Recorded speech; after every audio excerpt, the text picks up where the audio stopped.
Hi, this is Mike Williams. I'm glad you chose to continue in this series with us on perfection. I think you may have noticed a little difference in our set.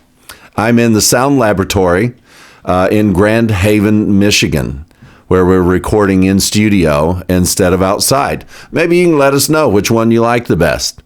This is certainly more comfortable. It's getting cool here in Grand Haven, and I'm not in Palm Beach Gardens at home. So this actually is very nice for me. Thank you again for joining us. Let's continue on this subject. We're going to be finishing up on this chapter of Matthew. We will be continuing on the subject of perfection, but we're going to be finished with the book of Matthew. Let's see how this red letter edition quotes Jesus as having said in the book of Matthew. I want to recap just a bit. Remember how Jesus started out this teaching by saying that he didn't come to destroy the law or the prophets. He said, I didn't come to destroy, but to fulfill them, both law and prophets. Jesus made it very clear that if any prophecy is fulfilled, all the law is fulfilled. He made it very clear that if any law is fulfilled, if any law is changed, and we know even the most uneducated of Christians in the Christian community know that the law of sacrifices has certainly ended with the sacrifice of Jesus. But Jesus said if any jot or tittle of the law changed, that meant everything is done. Everything's over.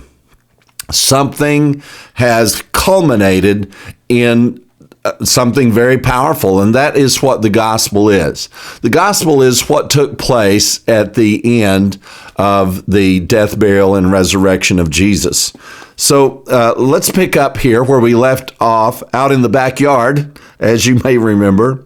And remember, Jesus said the reason you do all of this stuff is so you can just be the children of your Father which is in heaven, who makes it to rain on the just and the unjust. And that's after he was talking about love, and he said, if you only love those that love you, he said there's no reward in that. So you see, God even loves those that don't love him. That is the point that I think that Jesus is getting across. For if you love them which love you, what reward have ye? Do not even the publicans the same? The tax collectors is who the publicans were. And if you salute your brethren only, what do you more than others? Do not even the tax collectors do the same? The very last verse of this chapter is very telling, and I've watched people song and dance their way around this, try to change it in every possible way, because it is very direct and very profound. Be ye therefore perfect. How perfect? Even as your Father which is in heaven is perfect. Now, to show you the foolishness of so much of Christianity, because they do believe that all God wants you to do is to do your best, and that is righteousness. Doing your best is not righteousness. Perfection is righteousness. Don't ever forget that. If you're not perfect in God's eyes, you're not righteous. You're not saved unless you're perfect. You're not saved unless you are perfect in God's mind. Now, I've had others to look at the Greek of this word perfection. Be ye therefore perfect. And they said, well, we looked into the Greek, and the term actually means mature. That is true. This term can be translated as the word mature. Be ye, I said, well, that's okay. Let's change it to mature, but let's read the entire verse. Be ye therefore mature, even as your Father which is in heaven is mature. If you're as mature as God, what are you? You're perfect. I don't care what you change this to. You could change perfect to good. Be ye therefore good. Well, see, God just expects us to be good. But then you have to ask yourself, how good does God expect you to be? Be ye therefore good. as good as your Father is, which is in heaven. What word do you want to choose? Gracious, kind, humble?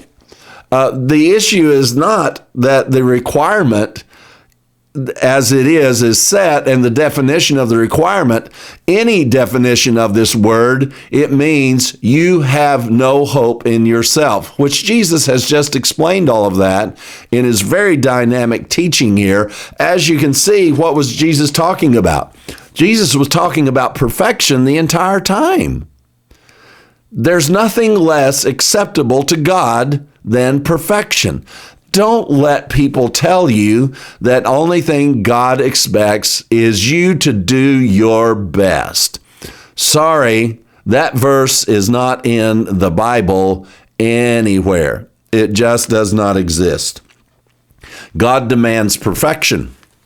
God demands absolute perfection, and nothing less will do. Now, if God demands this perfection, wow, you might say, Mike, I've watched your videos up until now, and basically all you've done is take away all my hope that I might ever make it into heaven. You've proven to me, and I'll have to tell you that it wasn't me that proved it to you, it's Jesus. You ain't going to make it. The only thing you qualify for is judgment and destruction. That's what we qualify for.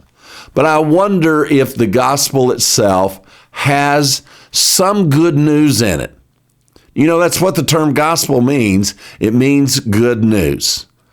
Hopefully, we'll get some out of this. So I want you to stay tuned. We're going to be going on into the book of Hebrews on the subject of perfection and see what the teachings of the New Testament after the death, burial, and resurrection of Christ. Remember, now this is before Christ's death, burial, and resurrection. Now we're going to go in later and study what Paul saw after the resurrection of Christ on the subject of perfection. Thanks for joining me.